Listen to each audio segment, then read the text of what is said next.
Друзья, всем привет! Сегодня мы с вами будем готовить очень вкусный торт, который я назвала вишневый пломбир. Он будет состоять из сочного, насыщенного шоколадного бисквита, вишневого слоя и вишневого крем-мусса, который по вкусу очень напоминает растаявшее мороженое, поэтому и родилось такое название торта. Торт получается не только очень вкусным, но еще и красивым.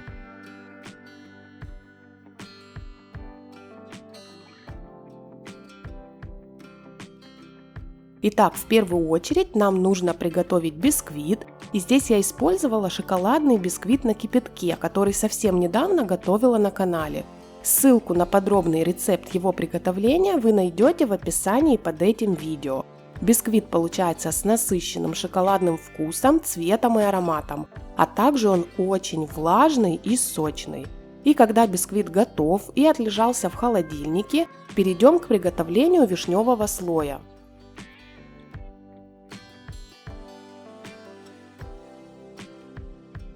В первую очередь нам нужно подготовить желатин, чтобы он набух. Для этого добавим его в очень холодную воду, тщательно перемешаем, чтобы он не комковался, и отставим для набухания. Далее нам понадобится вишня без косточек. Подойдет как свежая, так и замороженная. У меня замороженная, предварительно я ее не размораживала. Вишню помещаем в сотейник, к ней добавляем сахар и кукурузный крахмал. Хорошо все перемешиваем и отправляем на плиту на средний огонь. При периодическом перемешивании массы венчиком нам нужно довести ее до кипения и затем после кипения проварить пару минут. Вишня даст много сока. После кипения масса загустеет. Нагрев выключаем, берем желатин, он уже должен вот так хорошо набухнуть. Сразу в горячую массу вводим набухший желатин и тщательно перемешиваем, чтобы желатин полностью разошелся.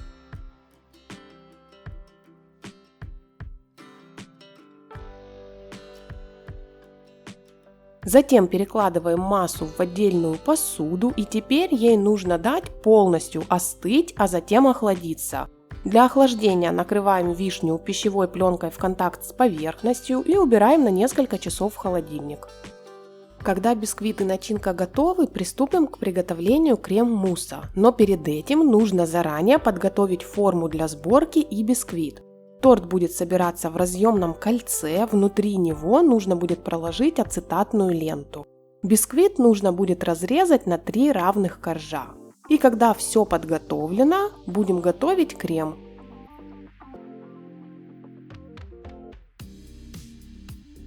Приготовление его начнем с желатина.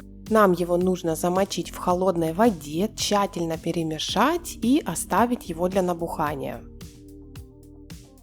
Далее подготовим сливки. Они должны быть жирностью 33-35%. Перед взбиванием сливки очень важно хорошо охладить, подержать их минимум несколько часов в холодильнике. Также желательно охладить посуду, в которой они будут взбиваться, и венчики от миксера. Сливки начинаем взбивать на невысокой скорости миксера, постепенно увеличив ее до средней или средневысокой. Взбиваем сливки до заметного загустения и увеличения их в объеме, но не до плотности. Посмотрите, какой консистенции они должны получиться. Они воздушные, значительно выросли в объеме. Это полувзбитые сливки, либо немного густее, но не плотные пики. Сливки должны оставаться воздушными. Когда сливки взбиты, убираем их в холодильник до момента использования. Теперь подготовим вишневую составляющую для крем-мусса. Нам нужно приготовить вишневое пюре. Для этого просто измельчаем ягоды погружным блендером.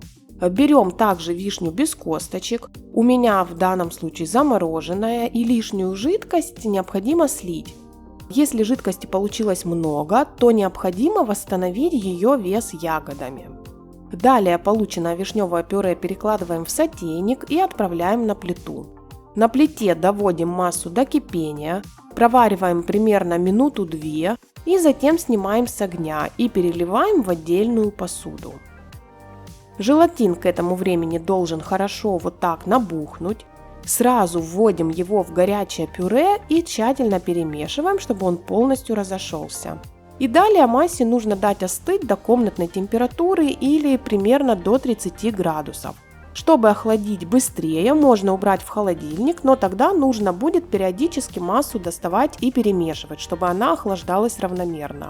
И пока масса остывает, подготовим сливочную часть. Нам понадобятся маскарпоне обязательно комнатной температуры. За несколько часов до приготовления его нужно достать из холодильника. Он должен быть вот таким размягченным и кремовым. Разминаем его вилкой и добавляем к нему сгущенное молоко также комнатной температуры. Его тоже необходимо достать из холодильника заранее. Теперь маскарпоне вместе со сгущенкой необходимо объединить до однородного крема. Делаем это сначала вилкой и затем при помощи миксера на минимальной скорости. Мы не взбиваем, а именно перемешиваем. Как только комочки маскарпоне полностью разошлись, масса стала вот такой однородной, останавливаем миксер, готово.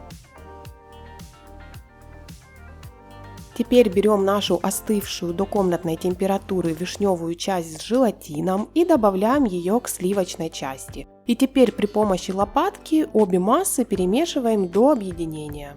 Вот такой получится масса, может возникнуть ощущение неоднородности, это за счет мелких кусочков шкурки от ягод вишни, но в готовом муссе и торте они ощущаться совершенно не будут. И остался последний этап в приготовлении крем-мусса. Достаем наши взбитые сливки из холодильника и добавляем к общей массе. И также при помощи лопатки объединяем массу до однородного мусса. Крем-мусс получается очень вкусным, сливочным, с вишневой ноткой. Как я уже говорила, он действительно по вкусу очень похож на растаявшее мороженое, он не приторный. По желанию вы можете увеличить немного количество сгущенного молока, чтобы мусс был послаще.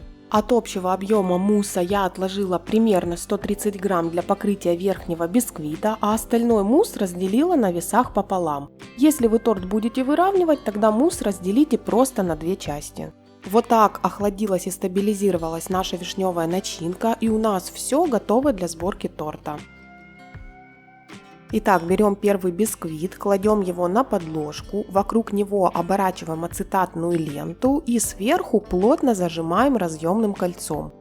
На бисквит выкладываем половину вишневой начинки и равномерно ее распределяем. Как я уже говорила, бисквит здесь абсолютно самодостаточный, он сочный и влажный, в пропитке он не нуждается, поэтому здесь я ее не использую. Теперь сверху начинки выкладываем первую часть мусса, помогаем ему равномерно распределиться, сверху выкладываем следующий бисквит и далее все повторяем. Выкладываем оставшуюся вишневую начинку, вторую часть мусса, снова накрываем последним бисквитом, и так как я торт выравнивать не буду, то сверху я выливаю ту небольшую часть мусса, которую отложила. Если вы будете выравнивать торт, то этого делать не нужно. Торт убираем в холодильник на стабилизацию минимум часов на 6, но удобнее всего такие торты собирать на ночь. Так как я торт не выравнивала, сверху я его просто полила тонким слоем темного шоколада, слегка разбавленного растительным маслом. Если вы будете выравнивать торт, то сюда отлично подойдут как сливочные кремы, так и шоколадные. И ссылки на видеорецепты приготовления самых различных кремов для выравнивания я оставлю в описании под видео. Чтобы шоколадный слой схватился, я убрала торт в холодильник буквально на 15-20 минут, и затем торт готов, и его можно разрезать. Вот таким красивым торт получился. Друзья, у меня на этом все. В конце видео разлома кусочка торта, где хорошо прослеживается его нежная текстура. Торт получается насыщенным, сочным и сытным. Обязательно попробуйте такой торт. Ну а я, как всегда, вас всех благодарю за внимание. Оставайтесь со мной на связи и до новых встреч!